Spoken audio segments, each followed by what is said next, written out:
Welcome back. Episode 3 of Echoes of Light podcast. I am Heather McCullough, aka Bad Grandma. And I just have to say that there is viewer discretion advised through this episode, as it could be triggering for some. So please take care of yourself. And before I get started, grab a cup of tea, or maybe even something a little stronger, and sit down. I'm going to tell you a little bit of a story out of my memoir.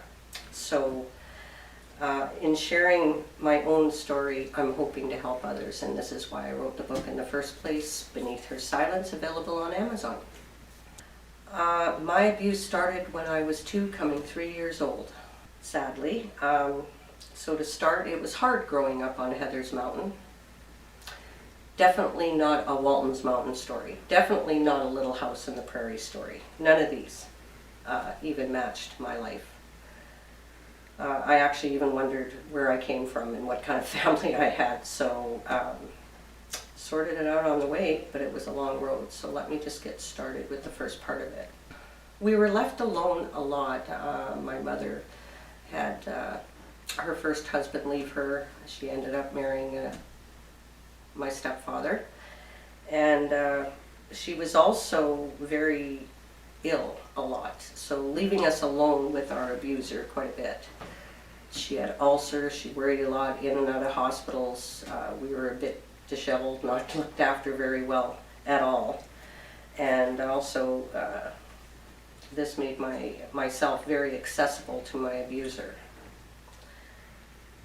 So it was very easy for him throughout my life and my young life for him to approach me, as my mother was just never there. And even when I needed her, she was absent. She wasn't an affectionate mom. She didn't hand out hugs. She had her own battles, and I believe later in life I kind of learned that she had her own mental health battles, a lot of anxiety, and never sure why or what really happened to her, but that was the case. My abuser at night would come to my room and throw pennies, and I'll never forget that, on my bed. And I would cuddle up to my doll and pretend to be sleeping for the longest time, not wanting to wake up to his abuse. I would gather up those pennies and save them and buy a trinket, just to have some kind of control over my own life by buying myself something for what I had to endure. And one day, my mother decides she's going to hire this photographer to come in and take professional photos of my brother and I. But before that, my brother was upstairs with me. He was in his room, I was in mine. My abuser was the one that was supposed to get us all dressed up and nice looking for the picture, and instead he decided to pull one of his abusive acts on me, ruining my dress. So needless to say, I did not smile for that picture, no matter how hard that photographer and my mom tried to make me smile. I felt bad for my mom. Back then, that was a lot of money to put out. Pretty sure I hurt her feelings on that, and I sure felt bad, but as a small child, I shouldn't have, you know. I was feeling the emotions of an abused child that no child should ever have to go through. I just want to go through the fact that a lot of what I went through and the places that I went, it was funny. I always thought people knew it was written on my face what happened.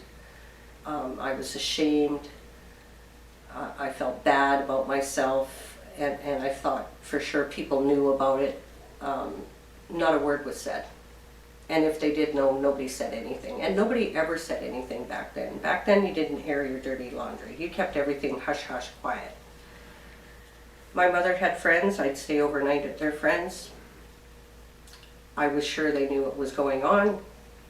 Again, nothing was said. So I kind of urge you to reach out to some helplines, because they actually have the information that you can look for in a child that may be showing signs of abuse. I urge you to actually even get some literature if you could, or look it up online. It's there. Bad Grandma's not going to read it to you. I want you to look it up yourself and form your own thoughts around some of this. So there's a Canadian helpline and landscape that you can reach out to. 911 immediately if you think there's something going on with the child that you know. National Support for Youth, and general guidance, like that's another line. There's the Kids Helpline, 1-800-668-6868. They're 24/7, so any kid can reach out for this. I think that moms should have that number on any child who owns a phone. And I know children own phones out there. Also, you can reach out to the Ministry of BC. There is a ministry number in every province that you can reach out to, and there's the Kids and Youth number at 310-1234. So, very easy. Another number that should be programmed in. I know it's not something that we want to think about or talk about. You don't want to hear it. But it's something that's going on. We got to bring the statistics down. I always have trouble saying that word. My apologies. We have to get comfortable knowing that this topic is out there and you're going to hear about it, and we need to do something about it.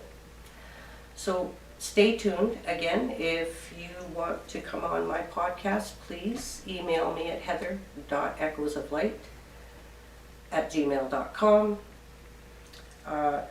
You can also, we're still working on our website as well. I should let you know that. I'm also getting a little more comfortable talking into a teeny tiny camera instead of people.